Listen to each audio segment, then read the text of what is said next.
Hola, salut à tous, chapitre 153 de Dandadan. Il est là. Au dernier, on s'est arrêté quand Unjizuma est supposé être battu par Takakura et quand en gros il était supposé être finalement battu, quoi.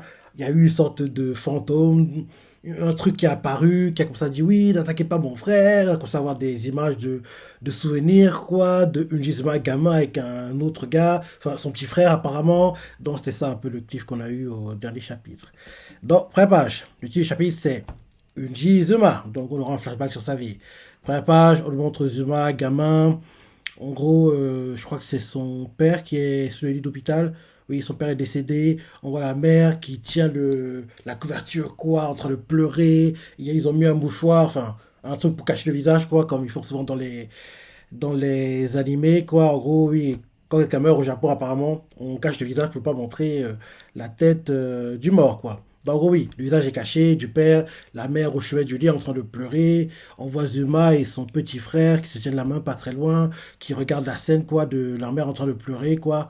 Et là, ensuite, on nous les montre qui sont chez eux maintenant. Ils tiennent un parapluie. On voit Zuma qui tient le parapluie. Son frère à côté de lui qui voit le parapluie. Il est plutôt content de voir le parapluie.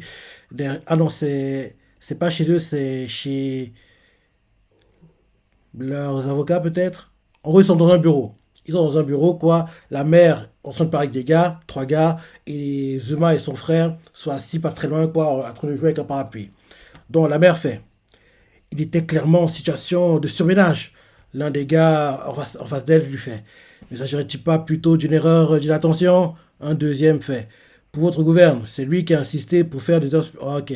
En gros, je pense que elle va être dédommagée pour la mort de son mari parce qu'il a dû trop bosser, quoi. En gros, elle a été voir en gros l'entreprise où son mari travaillait, je pense, et c'est en gros de négocier avec eux, genre en gros qu'il a des dommages, quoi, pour en gros les dommages que ça cause à sa famille, quoi. Donc je pense que c'est le chef d'entreprise, avec peut-être ses avocats, on va dire un assistant et un avocat, quoi.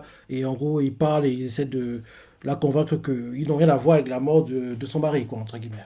Donc, on la voit qu'il fait. Il était clairement en situation de surmenage. L'un des gars en face, quoi, on va dire un assistant du chef, il fait. Ne s'agirait pas plutôt d'une erreur d'inattention? Et derrière, le chef fait. Pour votre gouverne, c'est lui qui insistait pour faire des heures supplémentaires. On voit un autre gars avec un ordinateur qui fait.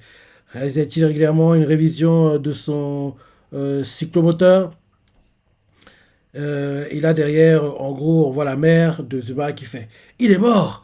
Et vous recherchez à rejeter toute la faute sur lui? Et là, ensuite, on change de point de vue, on montre leur maison, quoi. Et, euh, et là, en gros, on voit qu'il y a des gens qui viennent lui rendre visite. Et là, en gros, c'est les propriétaires, ok.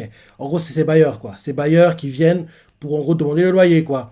Donc, en gros, on la voix qui fait le dogueza et elle leur fait promis, j'aurai l'argent le prochain mois. L'un des propriétaires fait toujours le même refrain. Ça suffit maintenant. Dégagez le plancher. Et, euh, et là, en gros, on la voit qui dit ça en pleurant. Mais j'ai des enfants. Et là, les bailleurs font. C'est pas mon problème. Vous avez qu'à pas répondre. En gros, il dit ça comme ça.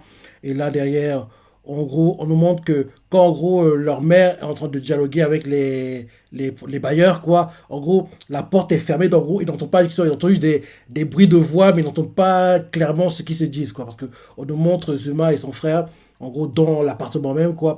Et en gros, ils sont en train de parler, de jouer, mais ils entendent des bruits, quoi, de personnes qui parlent, mais ils n'entendent pas les discussions en détail, quoi. Donc, on voit le petit frère de Zuma qui fait, grand frère, c'est vrai qu'on peut voler dans le ciel avec un parapluie? Et Zuma fait, qui sait? Et là, ensuite, on nous montre le frère de Zuma qui va à l'école, il ouvre le parapluie, il regarde en marchant, et là, derrière, on voit qu'il y a trois gars qui viennent, qui l'agressent.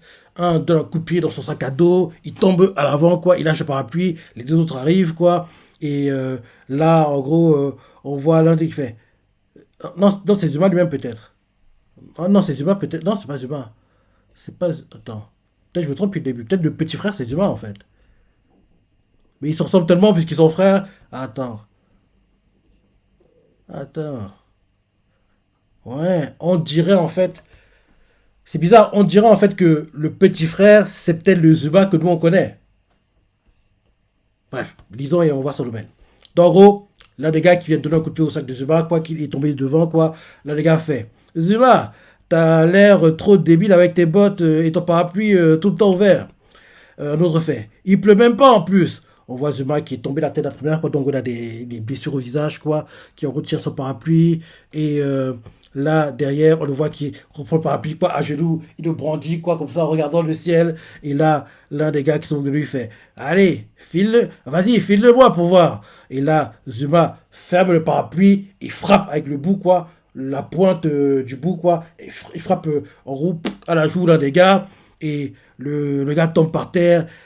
Ah non, non, non, c'est c'est le grand frère de la famille, quoi. Je pense, en fait, je sais pas si le petit frère c'est Unizuma ou le grand frère, mais je pense que c'est le petit frère, le grand frère qui est Unizuma, quoi. En gros, que celui qu'on connaît. Même si ça fait bizarre de dire ça, parce que en Cliff, d'un chapitre, c'était le petit frère qui protégeait Unizuma, contrôlé par le yokai, quoi.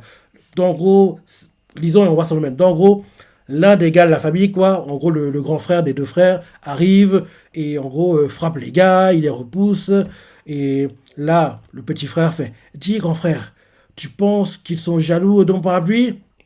Là, d'un coup, il commence à pleuvoir. On voit le petit frère qui a des bandages maintenant, qui se protège de la pluie comme il peut. Il est heureux. L'eau mouille un peu son visage. On le voit qu'il sourit. Et là, d'un coup, le parapluie se retourne, quoi. Donc, en gros, où en gros, l'eau est censée, entre guillemets, glisser, quoi. Ça se retourne complètement. Donc, en gros, ça fait une sorte un peu une sorte de fleur, quoi. Donc, en gros, au lieu d'être comme ça, c'est vu comme ça, quoi. Donc, en gros, le parapluie s'est retourné, quoi, à cause du vent. Et il lâche même le parapluie. Il le lâche même, quoi, parce qu'il s'est retourné. On voit qu'il regarde le ciel, quoi. Le parapluie s'envole, part, beaucoup de vent. Et là, le grand frère, il court, il court, il court, il court, il court, il court, il court. Et là, en gros, il s'arrête d'un coup parce qu'il voit qu'il y a une ambulance, quoi, il comprend pas ce qui se passe. Et là, on voit que le petit frère a été tué apparemment parce qu'on voit un cadavre avec des bottes en gros, des bottes, quoi. En gros, comme son frère portait. Et en gros, il y a un pied qui n'a pas de bottes, quoi. L'autre pied en a une, le deuxième n'a pas. Donc là, ensuite, on voit le grand frère qui rentre chez lui. Ouais, ouais, c'est bien ça. Le grand frère, c'est bien une Jizuma. Donc, le grand frère rentre chez lui. Là, ils ont créé une petite tablette, quoi, pour pouvoir prier à la maison, quoi, lui et sa mère. Et là, on voit la mère qui est complètement démoralisée. On dirait même qu'elle fait une dépression, quoi. Et là, on voit Zuma qui repense à son petit frère. Il repense à lui. Il repense à son petit frère qui joue avec le parapluie, c'est ça. Et là, derrière, on voit en gros sa mère qui, en gros, emmène tout ce qu'ils ont d'important de l'appartement, quoi. Ils marchent dans la rue maintenant. En gros, ils vont chercher un endroit où dormir, quoi. Sa mère le tire, le tire, le tire. Elle l'emmène dans un parc d'attractions. On voit, il y a la roue, on voit, il y a les stands, ci et ça. Dans un parc d'attractions, quoi. Et on voit qu'ils sont à l'intérieur. Et là, ils entrent, ils montent dans la roue, ils font le tour, ils vont, en gros, ils ont la vue la plus haute, quoi, ils vont pour le décor, ils vont faire les auto-tamponneuses, et, ils vont faire aussi comment ça s'appelle déjà? Le manège, quoi. En gros, tu es sur un cheval, quoi, ça tourne en rond, c'est ça, il y a la musique, blablabla, il faut aussi ça. Donc, ensuite, ils vont manger une glace, on voit la mère qui sourit, c'est ça. On dirait peut-être les derniers souvenirs qu'elle se crée avec son fils, parce que vu que la mère était dépressive, là, de voir qu'elle devient aussi souriante du jour au lendemain, c'est très suspect. Donc, peut-être qu'elle veut offrir des derniers souvenirs à son fils avant de se suicider, peut-être. On ça l'emmène. Donc, en gros, on la voit qu'il sourit, quoi. Elle voit Zuma manger la glace, c'est ça. Ensuite, le soir, feu d'artifice, c'est le festival. Et là, on voit que Zuma est heureux de voir tout ça.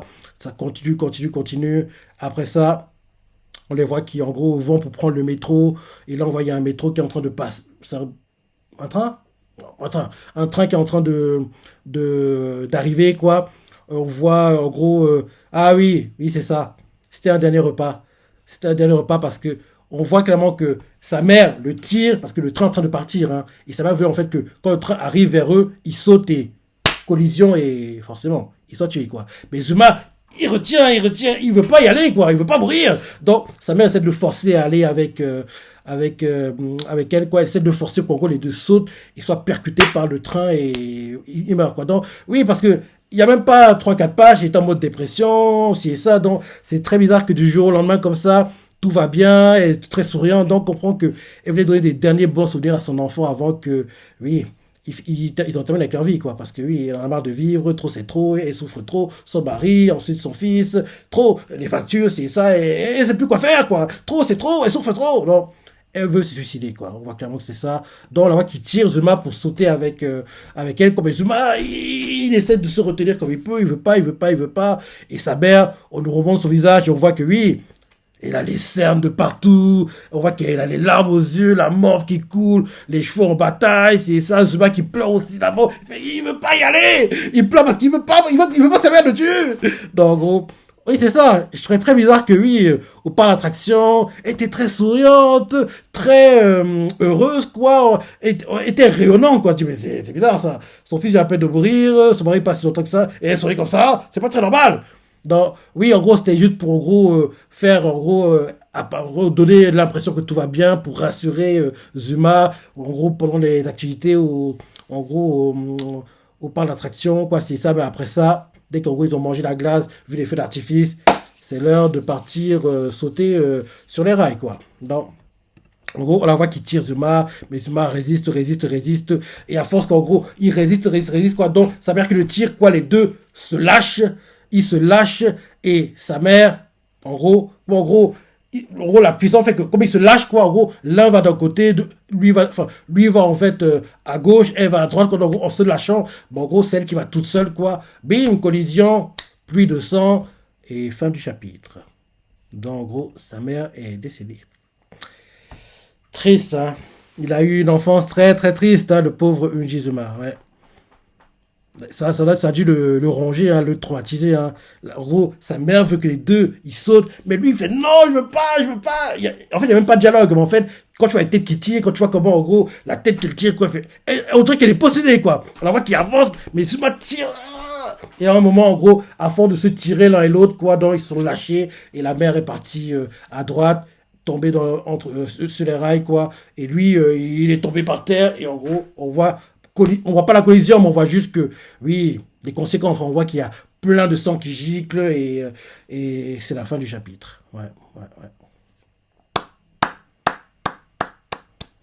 Comme d'hab, bon chapitre et oui, logiquement, courant juin, on aura terminé avec la saga Kintama. Ouais. Là, on a encore un chapitre ce mois, le 27, lundi prochain. Et ouais, je me dis que fin juin, plus tard, on en aura fini avec la saga Kintama et espérons qu'on va lancer la saga souterrain. J'aimerais pas que les souterrains, en gros, quand ils sont introduits, quoi, ça dure, allez, 2, 3 chapitres ou 10, 20 chapitres. Non, non, non, non, non. On a eu une centaine de chapitres pour Kintama. Il est temps qu'on ait aussi une centaine, voire plus, pour les souterrains, parce que on peut développer les souterrains à un niveau d'un, quoi. Genre, en gros, ceux qui, en gros, les pacifiques, quoi, on va dire les rebelles, ceux qui veulent contrôler le Japon, on voit différentes factions, si ça. Il y a un truc à faire avec les souterrains, quoi. Je répète à chaque fois, mais il y a un truc à faire avec les souterrains. Donc, j'espère vraiment que, oui, les souterrains ne sera pas un arc qui va durer 2, 3 chapitres, enfin, 10, 20 chapitres, on va dire, quoi. Faut que ça dure plus longtemps. Parce que oui, la saga Kintama a tellement duré longtemps, depuis le 9e chapitre. Là, on est déjà au chapitre 150, combien déjà 153. Ouais. Donc oui, on aura atteint les 150 chapitres, hein, logiquement, à la fin de cet arc. Ouais. On va voir ça, attends. La semaine prochaine, 154. Ensuite, en juin, 5, 6, 7. Ouais, quasiment. Allez, fin juin, début juillet, au pire. Donc, oui, on va atteindre les 150 chapitres de la saga Kintama, quoi. Donc, j'aimerais que les souterrains ce soit à minimum 100, voire plus, quoi. Minimum 100, voire plus. Donc, oui, voilà le chapitre, bon chapitre, et oui, il n'est pas encore terminé, hein, le passé de Unji Zuma. Et oui, franchement, il n'a pas une enfance facile, hein, le pauvre, il a beaucoup souffert, il a beaucoup souffert. Tu vois ce que tu as pensé, les parties t'as préférées, laissez commentaires, like et... Allez, salut.